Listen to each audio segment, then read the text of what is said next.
If the country had been made of one race of people, if everyone had been white, then Father would not have singled out white people for his love, obviously. But he would not have looked eastward across the Atlantic and loved African Negroes either, or black-skinned people anywhere. No, he loved American blacks. He saw our nation as divided unfairly between light-colored people and dark, and he chose early and passionately to side with the dark. He knew who his parents, grandparents, and great-grandparents were and where they were buried.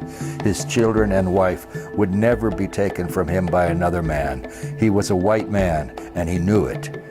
We dare not identify ourselves one to the other for fear that we will lose the powers and privileges of adulthood, and so we remain silent whilst other people's children are beaten instead of nurtured, while other people's children are humiliated and bullied instead of taught, whilst other people's children are treated as property, as objects of little value, instead of as human beings no less valuable in the eyes of the Lord than are we ourselves.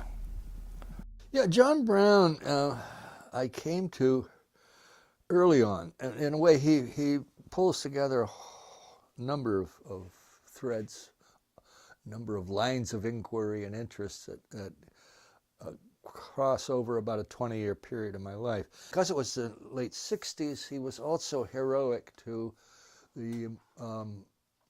the more radical elements in student society. I was one of the founders of the SDS chapter at Chapel Hill, and so you're likely as in the office of the SDS chapel chapter, you'd have a picture of John Brown on the wall, and Toussaint Louverture over here, and Mao might be over there, but he was an iconic figure for the radical left. The Army has orders from Washington to bring you to trial.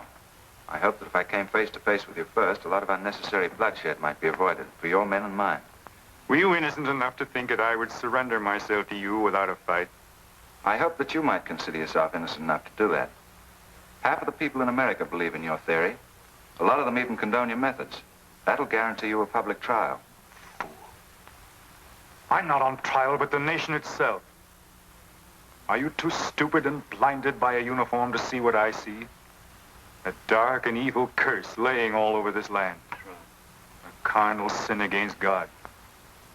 Can only be wiped out in blood. And then 87, Chase and I moved here to Keene, New York, and I discovered where John Brown's body lay moldering. And it's right down the road here in North Elba, New York, just a few miles away. And his farm was there where he lived longer than he lived anywhere else. He's buried there, and so are 13 others who were either at Harper's Ferry or were killed in the Kansas War, or were killed, executed at Harper's Ferry raid, and their bodies were brought back and buried there as well. So it was kind of a ghostly presence this down the road. And I thought, well, I really can't avoid this subject in a way.